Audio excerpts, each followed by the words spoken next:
नमस्कार, स्वागत है आपका इंडिया वॉइस पर। मैं हूं आपके साथ स्वीटी दीक्षित। सीधे चलेंगे जहां बीजेपी की तरफ से प्रेस कॉन्फ्रेंस हो रही है। गौरव भाटिया क्या कुछ कह रहे हैं, आपको सुनाते हैं। और जो कल आदेश पारित हुआ है वो आपके समक्ष रखता हूं और ये दिखाएगा कि अरविंद केजरीवाल कितने बड़े घोटालेबाज हैं। अपनी वैगन आर तो बड़ी हो गई, लग्जरी गाड़ी में घूमेंगे, चार्टर में घूमेंगे। मैं बड़ा बंगला नहीं लूंगा, शीश महल बन गया। करोड़ों का घोटाला वहां किया। तुष्टीकरण करने के लिए, भत्ता देने के लिए रुपया है, लेकिन जनता की सहूलियत, जनता का हित हो जाए, वो इनको अच्छा नहीं लगता है। अरविंद केजरीवाल करेंगे भ्रष्टाचार, जनता रहेगी लाचार। यही इनकी प्रेरणा है। ये आंकड़े बड़े ही महत्वपूर्ण हैं और ये सारे के सारे मैं ऑर्डर से ही पढ़ रहा हूं। दिल्ली मेरठ का ये कॉरिडोर करीब 82 किलोमीटर का है और दिल्ली से मेरठ 60 मिनट में आम जनता दूरी तय कर लेगी। इसकी कुल लागत 31,632 करोड़ रुपए, जिसमें अब तक केंद्र सरकार अपना पूरा योगदान दे चुकी है। और ये 2019 में लिखा हुआ है कि उत्तर प्रदेश को 5,828 करोड़ रुपए देने थे। उत्तर प्रदेश में हमने देखा किस तरह से सरकार है जो जनता की चिंता करती है। वो रुपया भी उत्तर प्रदेश की सरकार ने दिया, 5,828 crore.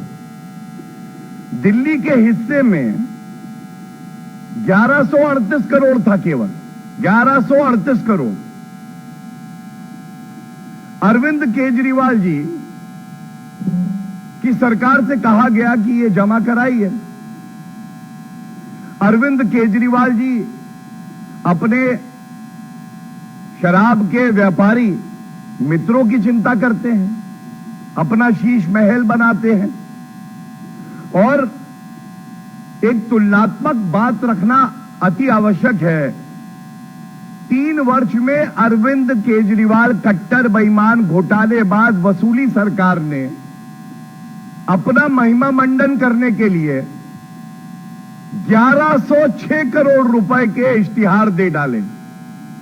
Advertisements of 1106 crore in the last 3 years have been released by the most dishonest, the most corrupt leader in India, Mr. Arvind Kejriwal, in the last 3 years. Now, question has to be asked that on one side, your contribution for the RRTS project was 1,138 crores. And you have repeatedly told the Honorable Supreme Court that we do not have the money. मेरे पास तो रुपया है नहीं। और 1106 करोड़ रुपए उसी समय आप अपना महिमा मंडन करने के लिए इश्तिहार में इस्तेमाल करते हैं। और ये सर्वोच्च न्यायालय का जो आदेश मैं पढ़ रहा हूं, सर्वोच्च न्यायालय ने कहा, और मैं कोट कर रहा हूं, coat, For the current year, budgetary provision has not been made by the government of NCT of Delhi. उसके बाद उन्होंने कहा, the corridor has recently been finalized. In these circumstances, we direct the Delhi government to contribute rupees 265 crores. We direct the government of NCT of Delhi to make appropriate budgetary allocation from next year with effect from 1/4/2019. कुछ बातें प्रमुखता से उठ के आती हैं। जनता के लिए सहूलियत हो, ये मंजूर नहीं है कट्टर बेईमान अरविंद केजरीवाल को। सर्वोच्च न्यायालय के निर्देश पर पहले 265 करोड़ और फिर 21 अप्रैल 2023 को 500 करोड़ रुपए दिए। दोनों बार सर्वोच्च न्यायालय का निर्देश था, स्वयं सामने नहीं आए। और सबसे बड़ी बात है, सर्वोच्च न्यायालय ने कहा बजटरी एलोकेशन कर दीजिएगा। क्यों नहीं किया अरविंद केजरीवाल जी? अच्छा, वो जो आपके शराब घोटाले वाले मित्र थे, जो आपसे पूछ के शराब नीति बना रहे थे, उनके साथ आप व्यस्त थे। जनता की सुध लेने की आपको फुर्सत कहां थी? और इसके बाद इसी तरह से 21 अप्रैल 2023 को उन्होंने कहा, we call upon the state government to make the requisite budgetary provision if not already made, और 500 करोड़ रुपए तुरंत रिलीज किए जाएं, ये अप्रैल 2023 में। अब जो कल हुआ ये चिंताजनक है, आपत्तिजनक है। और अरविंद केजरीवाल जी कट्टर बेईमान तो हैं ही।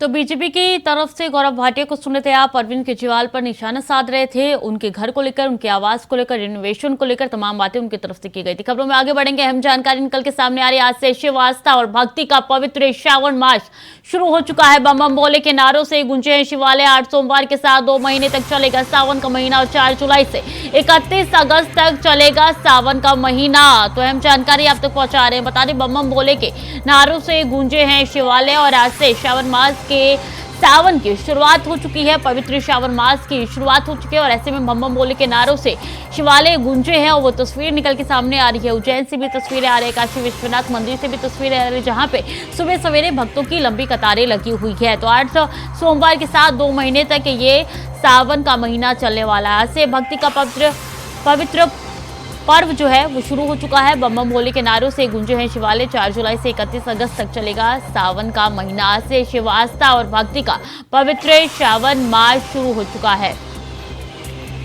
तो बता दें कि बम बम भोले के नारों से गूंजे हैं शिवालय और आज से ही कांवड़िया कांवड़ लेके जाना शुरू कर देते हैं और ऐसे में आज से शुरुआत हो चुकी है। इस बार जो श्रावण मास आया है उसमें 8 सोमवार के साथ ये 2 महीने तक चलने वाला है। 19 साल बाद ये सौभाग्य प्राप्त हुआ है। 19 साल बाद ये अवसर आया है जब 4 जुलाई से 31 अगस्त तक ये सावन का महीना चलने वाला है। तो आज से शिव आस्था और भक्ति का पवित्र श्रावण मास शुरू हो चुका है। 2 महीने तक ये चलने वाला है और इसकी तैयारियां काफी पहले से की जा रही थी। सीधे वाराणसी से हमारे साथ विकास चौबे जुड़ चुके हैं लाइव। विकास, क्या कुछ तस्वीरें निकल के सामने आ रही है वाराणसी से? लेकिन देखिए, तस्वीरें तो सभी ने देखी और काशी जो है इस बार भी बम बम बोल रहा है। हमेशा जो है सावन में यहाँ पे अलग ही नजारा देखने को मिलता है। लगातार आप बात करें तो सावन में जो है यहाँ पे करोड़ों भक्तों का तांता लगा होता है। इस बार जो कुछ ऐसे माहौल देखने को मिला, लेकिन वाराणसी में जो काशी विश्वनाथ कॉरिडोर है उस कॉरिडोर के बनने के बाद जो प्रशासन की व्यवस्थाएं हैं, तमाम व्यवस्थाओं की जो वहाँ के लोगों ने श्रद्धालु के दर्शन करने आए थे, उन्होंने तारीफ की और ये बताया कि देखिए जो है पहले हमको कुछ 1 किलोमीटर की लंबी हमको लाइन में लगना पड़ता था दर्शन करने के लिए, लेकिन इस बार जो है चारों गेट, विश्वनाथ धाम के चारों गेट खोल दिए हैं। तो आराम से जो है सुगमता से लोग दर्शन कर रहे हैं और एक सुबह से ही जो है लोग दर्शन करने आ रहे हैं। आप बता दें कि अभी तक जो है काशी विश्वनाथ काशी विश्वनाथ मंदिर है, मंदिर प्रशासन के आधिकारिक आंकड़ों की बात करें तो इस समय तक जो है अभी तक तकरीबन 60,000 से ऊपर लोगों ने दर्शन किया है और ये अनुमानित आंकड़ा लगाया जा रहा है कि आज जो है पूरे शाम ढलने तक तकरीबन 1.5 लाख लोग जो है ये दर्शन करेंगे काशी विश्वनाथ मंदिर में, क्योंकि आज से सावन की शुरुआत हो रही है। तो ये आंकड़ा बढ़ भी सकता है। लगातार काशी विश्वनाथ मंदिर जो है अपनी तरफ से पूरी तरह से तैयार है और प्रशासन ने भी अपना जिम्मा संभाल रखा है कि सुरक्षा व्यवस्था में कुछ ना हो, क्योंकि प्रशासन के ऊपर जो है काफी बड़ी जिम्मेदारी होती है। आपको बता दें कि पूरे जो है 85 इंस्पेक्टर जो है सुरक्षा व्यवस्था के घेरे को देख रहे हैं, निगरानी कर रहे हैं। साथ ही साथ 25 कमांडो जो है वो संभालेंगे कि कोई चूक ना हो। जो दर्शनार्थी आ रहे हैं, देश के कोनों कोनों से आते हैं काशी विश्वनाथ मंदिर में दर्शन करने, उनको जो है कोई असुविधा ना हो, इसका भी खास तौर पर ख्याल रखा गया है। और आपको बता दें कि साथ ही साथ 600 से अधिक पुलिसकर्मी जो है काशी विश्वनाथ मंदिर के पूरे जो मंदिर के 4 द्वार है और आसपास के एरिया को जो है घेरे हुए है। इस बात को सुनिश्चित किया जा रहा है कि आराम से जो यात्री है, कांवड़िए हैं, वो दर्शन करें, उनको कोई असुविधा ना हो। काशी अपने आप में बम बम बोल रही है और काशी कहा जाता है कि एक तरह से मस्त मौला नगरी है, अपने आप में काफी मस्त रहती है। तो इस बार भी सावन में अलग यहाँ पे छटा के देखने को मिलती है और लगातार जो है जो भक्त है वो दर्शन कर रहे हैं, लाइन में लग के बाबा विश्वनाथ का अभिषेक कर रहे हैं और दर्शन पूरे करके उनसे अपनी भीख मांग रहे हैं, दया मांग रहे हैं उनसे कि बाबा उनके ऊपर कृपा करेगी। आप इस वक्त मंदिर में मौजूद है, उसकी तस्वीरें निकल के सामने आ रही है, मंदिर का दृश्य दिखाइए, किस तरीके से वहाँ पे भक्तों की कतार लगी हुई है। साथ में पंडित जी से बात कीजिए, क्योंकि ये शिव अवसर जो है वो काफी सालों बाद निकल के सामने आया है, जब तकरीबन 60 दिनों का ये श्रावण मास रहने वाला है। बिल्कुल, देखिए 7 दिनों का सावन मास रहने वाला है, तो काफी लंबा वक्त भी है 7 दिन का। और यही वजह है कि लगातार जो है आज अमूमन जैसी भीड़ देखी जाती है सावन में, वैसा आज भीड़ जो है काशी विश्वनाथ मंदिर में नहीं देखने को मिला, क्योंकि लोग कहीं ना कहीं ये सोच रहे हैं कि 7 दिनों की सावन चल रहा है तो जो है हम आज के बाद में दर्शन कर सकते हैं। लेकिन इसके ठीक इतर जो है मंदिर प्रशासन ने ये भी सुरक्षा व्यवस्था ये भी देखा है कि जो है कोई सुविधा ना हो यहाँ दर्शनार्थियों को, तो इसके मद्देनजर जो है मंदिर के द्वार है उससे जो है दर्शनार्थी अंदर जा रहे हैं और इसी तरह दर्शन कर रहे हैं काशी विश्वनाथ मंदिर में भी। वहाँ के पंडित पुजारी से बात कीजिए, उनसे पूछिए कि कितना खास ये इस बार वाला श्रावण है, क्योंकि इस बार 60 दिनों का होने वाला है, इस बार 8 सोमवार इसमें पड़ने वाले हैं। जी बिल्कुल, देखिए 8 सोमवार पड़ने वाले हैं और पहला सोमवार जो है वो कहीं ना कहीं काफी ज्यादा खास होने वाला है। अनुमानित आंकड़ा लगाया जा रहा है कि पहले सोमवार दिन काफी ज्यादा भक्ता भीड़ होगी और जब सावन का जो 8 सोमवार बीतेंगे तो उस समय जो है काफी कुछ देखने वाला नजारा होगा। लिहाजा मैं एक मंदिर में मौजूद हूँ जो कि यही वाराणसी का मंदिर है और हमारे पास कुछ लोग यहाँ पे पूजा पाठ करते हैं, हमसे बात करना चाहेंगे और जानेंगे कि वो कैसा कुछ महसूस कर रहे हैं यहाँ पे काशी विश्वनाथ मंदिर में।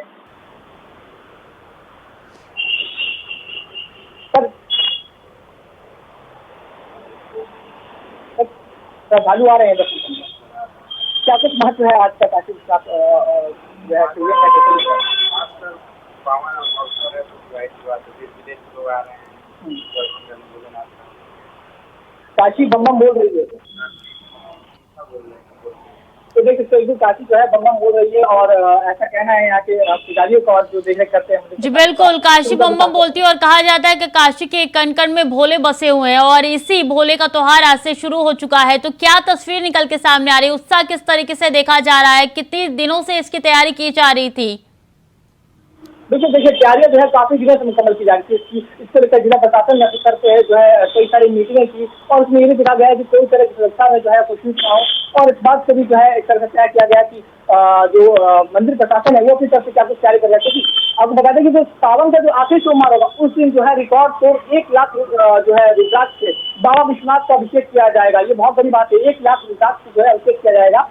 साथ ही साथ उनको जो है पूरी तरह से जो है एक तरह से मंगला आरती में वो काफी ज्यादा भव्य होने वाली है। यही वजह है कि लगातार जो है चाहे मुख्यमंत्री हो चाहे प्रधानमंत्री हो वो काशी के दौरे पर रहते हैं और इस बात को सुनिश्चित किया जाता है कि जो है मंदिर में काशी विश्वनाथ मंदिर है खासतौर पर उसको किस तरह से और ज्यादा डेवलप किया जाए और यात्रियों की सहूलियत के लिए उसमें क्या कुछ नया जो है जोड़ा जा सकता है। विकास, पहले दिन की बात की जाए तो जो तस्वीरें निकल के सामने आ रही है काशी विश्वनाथ मंदिर की बात की जाए तो सुबह सवेरे भस्म का आरती भी हुआ है, जिसकी तस्वीर हमने साझा की थी अपने दर्शकों के साथ। और साथ में देखिए पहले दिन की अगर बात की जाए तो क्या कुछ और खास हो जाता है, क्योंकि आप भोले के नगरी में मौजूद है और उस स्थान में अब कण कण में भोले बसा जाता है ऐसा कहा जाता है, तो वहां पे क्या कुछ अहम चीजें निकल के आती है पहले दिन?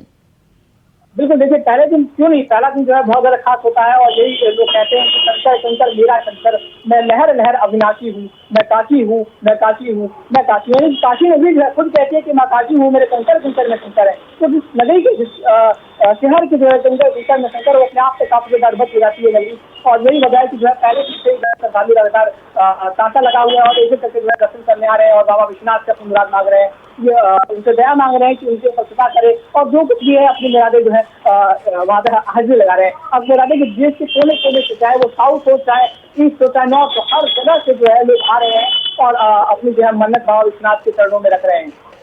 आज मंगलवार है, अगले सोमवार की बात की जाए तो श्रावण में ही ये सोमवार आएगा, उस दिन क्या कुछ खास रहने वाला है काशी में, खासकर काशी विश्वनाथ मंदिर में? बिल्कुल, देखिए मंदिर प्रशासन के आधिकारिक आंकड़ों की बात करें तो मंदिर प्रशासन का साफ तौर पर कहना है कि देखिए पहला सोमवार जो होने वाला वो काफी ज्यादा खास उस दिन जो है अनुमानित आंकड़े की बात की जाए तो उस दिन जो है 2 से 2.5 लाख जो श्रद्धालु है वो दर्शन करने का अनुमान है। क्योंकि आज मंगलवार था तो जो है कहीं ना कहीं और गर्मी भी ज्यादा उमस आज ज्यादा है, तो उसमें कहीं ना कहीं जो इस तरह से देखा जाता है आमतौर पर हम देखते हैं तो उसमें कहीं ना कहीं जो श्रद्धालुओं की थोड़ी सी जो है कमी वो देखी गई। लेकिन जो है प्रशासन ने पूरी तरह से व्यवस्था की थी और चारों द्वार जो है बाबा विश्वनाथ ज्योतिर्लिंग के वो चारों द्वार खोल दिए गए हैं, जिससे आराम से जो है श्रद्धालु जा रहे हैं और दर्शन कर रहे हैं।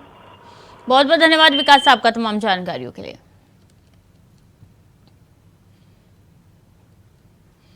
और 4 जुलाई से 31 अगस्त तक इस बार रहने वाला है ये पर्व और आज से शिव आस्था और भक्ति का पवित्र श्रावण मास की शुरुआत हो चुकी है। बम बम भोले के नारों से गूंजे हैं शिवालय और वो तस्वीरें निकल के सामने आई सुबह सवेरे से, जहां भक्तों की लंबी कतारें लगी हुई मंदिर में नजर आई है।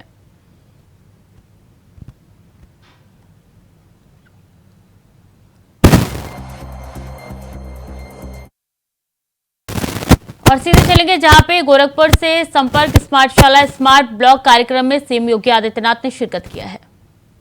अगले 2-3 सत्र के बाद इन सबको बंद करना पड़ेगा, क्योंकि इसमें बड़े बड़े पेड़ जमे हुए थे, घास उगी हुई थी, टॉयलेट नहीं थे, पेयजल की सुविधा नहीं थी, कुछ भी वहां पर ऐसी सुविधा फ्लोरिंग नहीं थी। उन स्थितियों में बच्चे वहां पढ़ते थे और वह भी एक परीक्षा।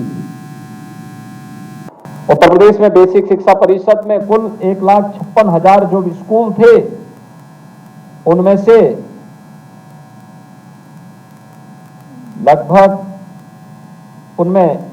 1,34,00,000 के आसपास बच्चे बामुश्किल स्कूल आ पाते थे।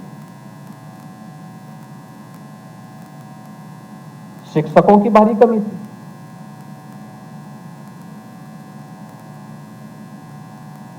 उस समय मेरे सामने चैलेंज था कि न्यू है समाज की और यही दरक जाएगी तो समाज रूपी भवन बनेगा कैसे? कैसे हम बना पाएंगे? और उस न्यू को मजबूत करने के लिए उस समय हम लोगों ने संकल्प लिया था। संकल्प एक, पारदर्शी तरीके से शिक्षकों की चयन की प्रक्रिया को आगे बढ़ाना। प्रदेश में बेसिक और माध्यमिक शिक्षा में हम लोगों ने 1,65,000 से अधिक शिक्षकों की तैनाती की और पारदर्शी तरीके से प्रदेश भर में की।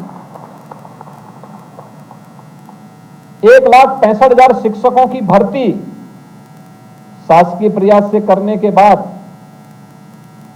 फिर एक प्रयास और हुआ कि विद्यालय जर्जर नहीं रहने चाहिए। इन विद्यालयों में फर्नीचर होना चाहिए, फ्लोरिंग होनी चाहिए, बालक और बालिकाओं के लिए अलग अलग टॉयलेट होने चाहिए, पेयजल की सुविधा होनी चाहिए, स्मार्ट क्लास होनी चाहिए, लाइब्रेरी होनी चाहिए, डिजिटल लाइब्रेरी होनी चाहिए।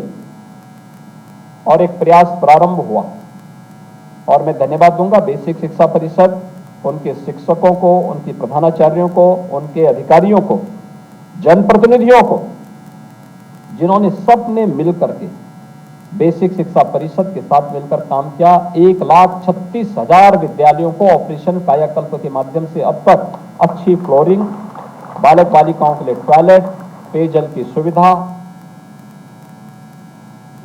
Library, digital library, smart class, इन सब से जोड़ने का काम किया और ज्यादातर में सुविधा वहां पर देखने को मिली है। हमने देखा बहुत सारे बच्चे ऐसे थे जिनको इससे पहले जानकारी नहीं थी स्मार्ट क्लास क्या है या लाइब्रेरी क्या है, उसको कोई जानकारी नहीं थी। और मैं एक बार चित्रकूट चला गया था। चित्रकूट में एक सुदूर जनजातीय कोल बाहुल्य गांव में मैं गया था। अचानक मैं सुबह 7 बजे पहुंचा और मैंने वहां पर एक बच्ची से कहा, 3वीं क्लास की बच्ची थी। मैंने उससे कहा, मैंने कहा स्मार्ट क्लास को बताते, मैंने कहा इसके बारे में जानती हो? उसने कहा, मैंने कहा बताओ कैसे तुम इसमें पढ़ते हो? उसने तत्काल प्लग ऑन किया और फिर उसके बाद स्मार्ट क्लास में वो आकर के बताने लग गई। यानी उसके पास साधन नहीं था इसलिए वो जानती नहीं थी। जब साधन जैसे उसके पास उपलब्ध हुआ, वह देखने की, जानने की उसकी एक नई रुचि जागृत हुई। और अब तो टेक्नोलॉजी इतनी फास्ट हो चुकी है कि शिक्षकों की कमी अगर जहां कहीं भी है, हम अच्छे शिक्षकों को चयन करके ऑनलाइन एजुकेशन के साथ स्मार्ट क्लास को जोड़ करके बहुत सारी समस्याओं का समाधान कर सकते हैं, लेकिन इसमें हमें सबसे पहले अंकों के बारे में और वर्णमाला के बारे में बच्चों को पढ़ाने के बारे में पूरी ईमानदारी के साथ, प्रतिबद्धता के साथ कार्य करना होगा। उस अभियान को आगे बढ़ाना पड़ेगा। अभी मैं आया था निपुण भारत के अंतर्गत, जिन बच्चों ने अच्छी ट्रेनिंग ली, शिक्षकों की भी अच्छी ट्रेनिंग हुई, वहां पर बच्चे बता देते हैं, उनका क्लास का अपना स्टैंडर्ड उन्होंने तय कर दिया है, वे लोग आगे बढ़ रहे हैं। लेकिन जहां पे अभी भी थोड़ी भी लापरवाही है, वहां पर हम सबके सामने एक संकट बना हुआ है। और इसलिए मैं चाहूंगा कि हम अपने समाज के और अपने देश की नींव को मजबूती हमें करना है, तो हमें शिक्षा पे विशेष ध्यान देना पड़ेगा और शिक्षा को न केवल संसाधनों से भरपूर करना पड़ेगा, बल्कि उसको तकनीक से युक्त भी करना पड़ेगा। और प्रयास करना होगा कि सभी लोग मिलकर के जब इस कार्यक्रम को आगे बढ़ाएंगे तो उसके बेहतर परिणाम हम सबके सामने देखने को मिलेंगे। और आज वो परिणाम हम सबके सामने हैं। 1,91,00,000 बच्चे वर्तमान में बेसिक शिक्षा परिषद के स्कूलों में पढ़ रहे हैं, यानी 1,34,00,000 से बढ़कर के 1,91,00,000 बच्चे वर्तमान में पहुंचे हैं मात्र 6 वर्ष के अंदर। और ये संख्या तब है जब 3 वर्ष, लगभग 3 वर्ष कोरोना जैसी महामारी से जूझते हुए देश और दुनिया ने व्यतीत किए। इसके अलावा अन्य ढेर सारी सुविधाएं दी गई। आपने देखा होगा बेसिक शिक्षा परिषद में ज्यादातर बच्चे वहां पर आते थे, नंगे पैर आते थे, यूनिफॉर्म नहीं होती थी। आज उनके पास 2 यूनिफॉर्म, जूते मोजे, सर्दियों में स्वेटर, बैग और बुक्स उन बच्चों को उपलब्ध करवाया जा रहा है। इन सभी कार्यों के लिए पहले पैसा हम लोग उनको यहां से बेसिक शिक्षा परिषद से खरीद करके देते थे। बहुत सारी शिकायतें आती थी या लेट होता था। हमने कहा कि नहीं, हम पैसा डीबीटी के माध्यम से अभिभावक के खाते में दे देते हैं, छात्र के नाम पर अभिभावक स्वयं ही उसको खरीद करके उन बच्चों के लिए सुविधा उपलब्ध करवाएं। और पिछले 2 वर्ष से हम इस कार्य को भी आगे बढ़ा चुके हैं। मेरी आप सबसे अपील होगी, इस दिशा में बेहतर प्रयास को आगे बढ़ाने की आवश्यकता है। और संपर्क फाउंडेशन जैसे संस्थान जब इसके साथ जुड़े हुए हैं, जिन्होंने रुचि लेकर के इस कार्यक्रम के साथ जुड़ करके लर्निंग आउटकम्स में इन बच्चों को की नींव को मजबूत करने के संकल्प को आगे बढ़ाया है, स्वाभाविक रूप से हम सबका दायित्व बनता है कि जिन्होंने अपने कैरियर को शिक्षा के लिए समर्पित किया है, उनका दायित्व और भी बढ़ जाता है। याद रखना, दुनिया के अंदर आज के दिन पर जितने भी अच्छे संस्थान हैं, शिक्षण संस्थान हैं, जिन्होंने दुनिया के अंदर अपनी एक पहचान बनाई है, वहां पे शिक्षक पार्ट टाइम नहीं है, 2 घंटे, 4 घंटे, 5 घंटे के लिए नहीं आता है। वह अपने स्टूडेंट के लिए 24 घंटे मौजूद है, हर समय मौजूद है। ठीक है, फिजिकली वहां पर भले ही कुछ समय का के लिए हो, लेकिन ऑनलाइन वह 24 घंटे अपने छात्र के लिए मौजूद रहता है। तब वह उस रिजल्ट को प्राप्त करवाता है, तब उसने अपने संस्थान को वह ऊंचाइयां प्रदान की हैं। और जो भारत शिक्षा के क्षेत्र में विश्व गुरु के रूप में स्थापित था, आज नेशनल एजुकेशन पॉलिसी उसका एक अवसर आप सबको देती है। हम उस दिशा में प्रयास कर सकेंगे, इसके बेहतर परिणाम आएंगे। नगरीय क्षेत्र में याद करना, गोरखपुर नगर में बेसिक शिक्षा परिषद के लिए मैंने, जब मैं एमएलसी बना 2017-18 में, तो मैंने अपने विधायक निधि की पूरी राशि बेसिक शिक्षा परिषद के स्कूलों के लिए फर्नीचर के लिए उपलब्ध करवाया था। मैंने कहा यहाँ फर्नीचर उपलब्ध कराओ। फिर टॉयलेट उपलब्ध करवाने के लिए मैंने कहा बालक और बालिकाओं के लिए टॉयलेट होने चाहिए। और इधर गोरखपुर विकास प्राधिकरण, नगर निगम और अन्य हमारे संस्थान मिलकर के प्रत्येक विद्यालय को स्मार्ट विद्यालय के रूप में बनाने की दिशा में प्रयास प्रारंभ किए हैं। और मुझे पूरा विश्वास है कि संपर्क फाउंडेशन ने गोरखपुर नगर में और चरकावा विकास खंड में, चरकावा के हमारे ब्लॉक प्रमुख यहाँ पर हैं, गोरखपुर के नगर प्रमुख यानी महापौर भी आज यहाँ पर इस कार्यक्रम में हैं, गोरखपुर के सांसद भी यहाँ पर हैं। गोरखपुर ग्रामीण हमारा खोराबार विकास खंड एक और ऐसा विकास खंड है जिसको ये माना जाता था कि वह विकास की दृष्टि से पिछड़ गया है, एकदम सिटी से जुड़ा हुआ है, लेकिन वहां के विधायक भी यहाँ पर मौजूद हैं। और मैं चाहूंगा तो सीएम योगी आदित्यनाथ को सुनते आप संपर्क स्मार्टशाला स्मार्ट ब्लॉक कार्यक्रम में उन्होंने शिरकत किया था। उस दौरान उन्होंने कहा था कि कोरोना काल में सबसे ज्यादा बच्चों की प्रभावित हुई है पढ़ाई और इसलिए अब बच्चों को अधिक से अधिक पढ़ाई की सुविधा दी जाए। तो फिलहाल के लिए बुलेटिन में इतना ही। खबरें लगातार जारी है, देखते रहिए इंडिया वॉइस।